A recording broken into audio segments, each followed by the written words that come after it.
సర్దార్జీలు వేరే కంట్రీ కావాలని పోరాడుతున్నారు.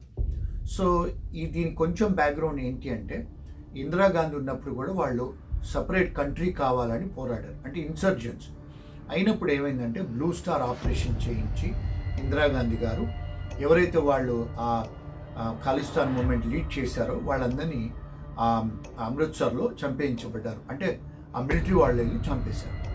సో దానివల్లనే దట్ వాజ్ అ కాజ్ ఇందిరాగాంధీని ఆ సర్దార్జీలు ఆమె పర్సనల్ సెక్యూరిటీ గార్డ్ వాళ్ళు చంపేశారు. ఎందుకు? ఆ మూమెంట్ వల్లనే, because of blue star operations వల్ల. దాని తర్వాత మన దేశంలో చాలా మత కల్లోలాలు జరిగినాయి. చాలామంది సర్దార్జీలు వాళ్ళు దేశాన్ని వదిలేసి వేరే వేరే దేశాలకు వెళ్ళారు. అమెరికా లాంటి, ఇంగ్లాండ్ లాంటి, కెనడా లాంటి దేశాలకు వెళ్ళి పొలిటికల్ అసైలం అప్లికేషన్ పెట్టుకొని వాళ్ళు అక్కడ సిటిజన్స్ అయ్యారు. అలాగే ఇప్పుడు గ్రేట్ బ్రిటన్లో కూడా ఈ ఖాలిస్తాన్కి సంబంధించిన వాళ్ళు అక్కడ గ్రేట్ బ్రిటన్లో ఉండి ఇప్పుడు మళ్ళీ ఆ మూమెంట్ బయటికి తెస్తున్నారు.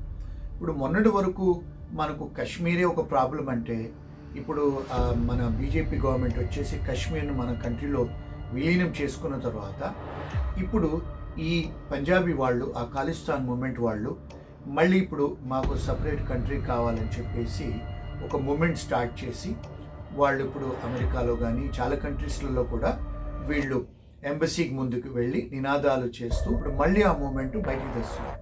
యాక్చువల్గా ఇంటర్నేషనల్ లాలో ఒక కౌన్సిలేట్ అంటే, ఒక ఎంబసీ అంటే ఎక్కడైతే మన భారతదేశమే కానీ ఏ కంట్రీ అయినా ఫ్లాగ్ హోస్ట్ అవుతుందంటే దాన్ని ఐలాండ్ కింద పరిగణిస్తారు. అంటే it's an extension of the country. ఒకవేళ మన విమానమైనా, లేకపోతే మనకు సంబంధించిన షిప్ అయినా, లేకపోతే ఒక ల్యాండ్ ఎక్కడైనా, ఇప్పుడు ఫర్ ఎగ్జాంపుల్ ఐలాండ్స్ కూడా ఉంటాయి. ఎక్కడైతే భారతదేశమైనా వేరే ఏ దేశాలైనా ఫ్లాగ్ అక్కడ హోస్ట్ అయి ఉంటే దాని అర్థం ఏమిటి అంటే అది ఆ దేశాని కింద పరిగణించబడుతుంది. అంటే ఒక ఐలాండ్ కింద, ఒక ద్వీపం కింద, ఆ దేశ ద్వీపం కింద పరిగణించబడుతుంది ఇంటర్నేషనల్ లా ఇది. ఒకవేళ మీరు ఈవెన్ ఫారిన్ సిటిజన్ అయినా, ఫర్ ఎగ్జాంపుల్ మీరు బ్రిటన్ సిటిజన్ అయినా కూడా మీరు వెళ్ళి అక్కడ ఆ ఫ్లాగ్ను డిసానర్ చేస్తే మన ఫ్లాగ్ కోడ్ కింద, అంటే 2002లో ఒక ఫ్లాగ్ కోడ్ ఉంది మనకు, ఇన్సల్టింగ్ చేయకూడదు, మన నేషనల్ హానర్, మన రెస్పెక్ట్ చేయాలి మన ఫ్లాగ్కి. ఇప్పుడు అమెరికాలో, ఇంగ్లాండ్లో ఎట్లయితే వాళ్ళు ఫ్లాగ్ని వాళ్ళు ఈవెన్ టీషర్ట్సే కానీ, కప్పులే కానీ వాళ్ళు వేరే వేరే విధంగా వాడతారు. అలాంటిది మన దేశంలో, ఇండియాలో చేయటానికి వీల్లేదు. చేస్తే అది పెద్ద నేరం అది.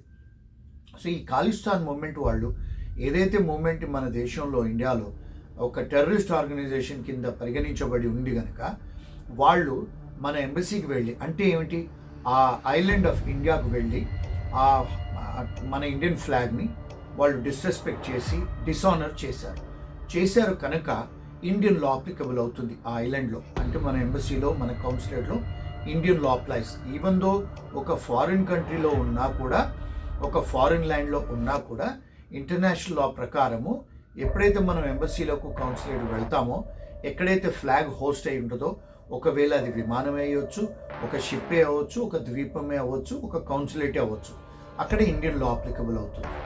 అంటే ఇప్పుడు మన ఇండియన్ గవర్నమెంట్ వాళ్ళు బ్రిటిష్ గవర్నమెంట్ని, ఈవెన్ బ్రిటిష్ నేషనల్స్ అయినా కూడా వాళ్ళను ఎక్స్ట్రడిషన్ అడగొచ్చు. ఎక్స్ట్రడిషన్ అంటే ఏమిటి?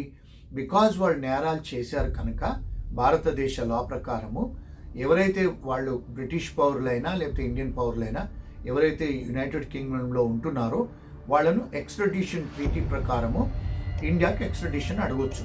అడిగిన తర్వాత వాళ్ళని ఇండియాలో నేరస్తులుగా పరిగణించి వాళ్ళను ఇంప్రిజన్ కూడా చేయొచ్చు. ఎందుకంటే ఇక్కడ మీకు ఎవిడెన్సెస్ ఏమిటి అంటే క్లియర్గా వీడియోస్ ఉన్నాయి, మీడియాలో వచ్చింది.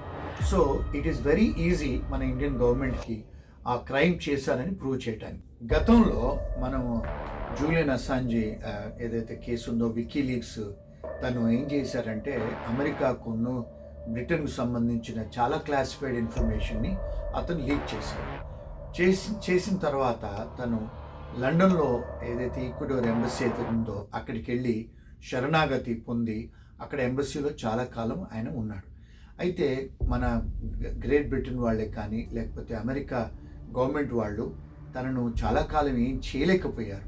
అలాగే సేమ్ ఎనాలజీ మన ఇండియన్ ఎంబసీ వాళ్ళు, ఇండియన్ ఎంబసీ గ్రేట్ బ్రిటన్లో ఉన్నా కూడా, లండన్లో ఉన్నా కూడా మన బ్రిటిష్ నేషనల్ వాళ్ళు లేకపోతే వేరే దేశస్తులు ఎప్పుడైతే ఎంబసీకి వెళ్ళి అక్రమంగా మన దేశం ఎంబసీలోకి వెళ్ళి అక్కడ మన ఫ్లాగ్ను డిస్రెస్పెక్ట్ చేసి దాన్ని కిందికి దించేసిన తర్వాత మన ఎంబసీ వాళ్ళు, ఇండియన్ ఎంబసీ వాళ్ళు బ్రిటిష్ పోలీసుని పిలిచి రెస్క్యూ చేశారు మన ఫ్లాగ్ని. సో అది వాళ్ళు మన దేశం ఎంబసీలోకి వచ్చి చేశారు కనుక మన భారతదేశం లా అప్లికబుల్ అవుతుంది. అక్కడ అంతర్జాతీయ న్యాయం ప్రకారము మన ఇండియన్ లా అప్లికబుల్ అవుతుంది. అంతర్జాతీయంగా వాళ్ళు ఎవరైతే ఆ నేరాలు చేశారో ఆ ఖాళిస్తాన్ సపోర్టర్స్ వాళ్ళందరినీ ఎక్స్ట్రాడిట్ చేయాలి ఇండియాకి. ఇండియాలో వాళ్ళను ట్రయల్ చేసి వాళ్ళని పనిష్ చేయాలి. ఇది ఒక ఇంటర్నేషనల్ లాయర్ లాగా నేను మీకు విశ్లేషణ చేసి చెప్తున్నాను. ఏ అసోసియేషన్ అగెయిన్స్ట్గా, ఏ ఖాళిస్తాన్ అసోసియేషన్ లేకపోతే దేనికి సంబంధించింది కాదు. This is just my opinion as per the international lawyer.